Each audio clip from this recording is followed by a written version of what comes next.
Welcome to the Northern Tech Awards 2019 and welcome back to Manchester. Brilliant that you're all here.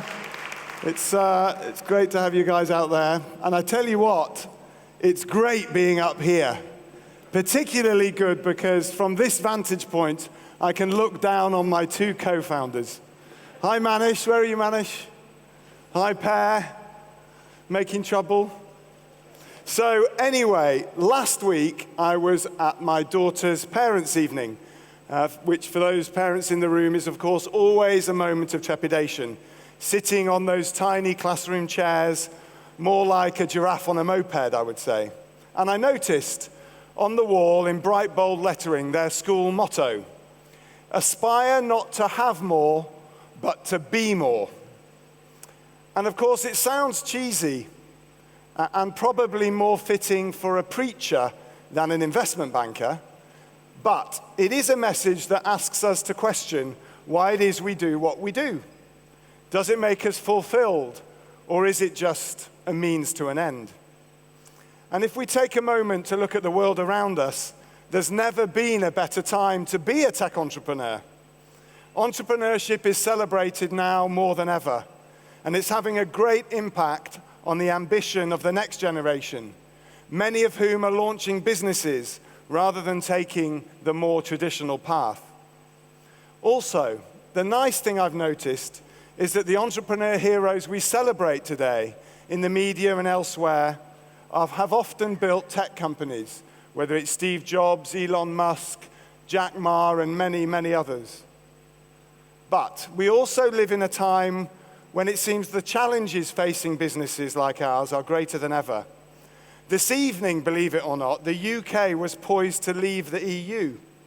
But this date has been kicked down the road until mid-April, when Theresa May might or might not be in charge. Either way, it still remains very unclear what this will mean for businesses and the EU talent I know we all seek to hire and retain. And in an increasingly connected world, the competitor that comes to eat our lunch or your lunch could emerge out of the blue from just about anywhere, at any time, no matter your size. With our Hong Kong office now well established, the team at GP Bullhound is increasingly looking to China, not just for opportunities, but for potential rivals, as the tech sector in Shenzhen and Shanghai starts to spread its wings overseas.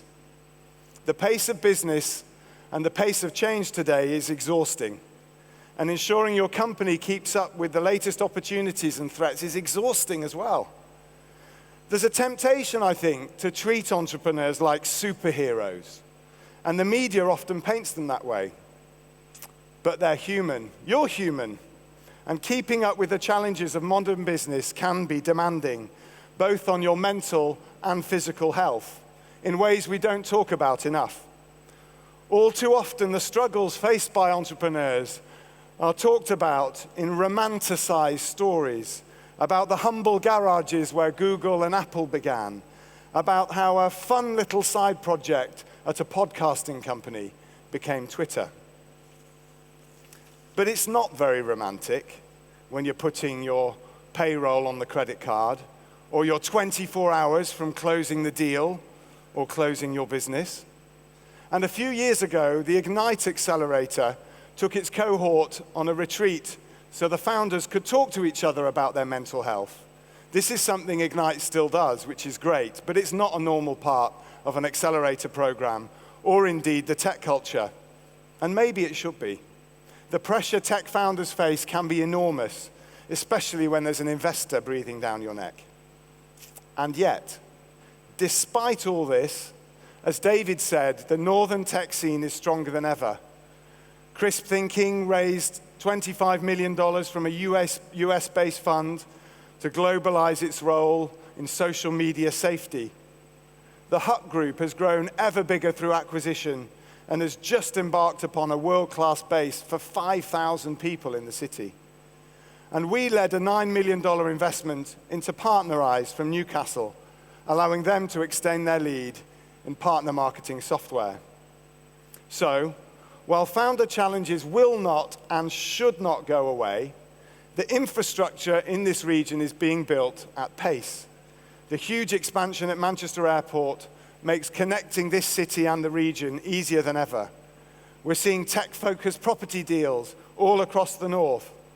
And new investors are setting up here from London, from Amsterdam, from all over the US to serve the growing demand for intelligent, tech-savvy capital. This ever-improving environment should not just be encouragement to the current crop of entrepreneurs, the kind we celebrate tonight, but to the next generation of founders. Speaking of which, our featured charity this evening is Founders for Schools, which connects business leaders, like all of you in the room, with young people to help them better understand the rapidly changing world of work, and perhaps inspire them to start their own business too. They do great work. You'll be hearing from Sherry later, so please give generously. Your time or your money would be very welcome. I'd also like to thank our wonderful judges, sprinkling a little bit of magic dust across the events this afternoon, and of course to all of the CEOs, founders, and entrepreneurs in the room for making the time and coming to this event this evening. Diversity continues to be critical to take this event and this whole industry to the next level. So let's spread the word about what being in the top 100 is all about and make sure we get a broader, diverse set of entries next year. So to finish off, despite the tech stocks recovering from the sell-off last year, we enter into a more volatile and more cautious time. But Northern Tech will do so from a great position of strength, with more robust ecosystems and more success stories to act as a guiding light. Tonight we'll hear many tales of endeavor, but let's remember the struggles behind the scenes and the real grit it takes to achieve them. Let's celebrate those founders that aspired to be more, and as a result, now have more. Thank you.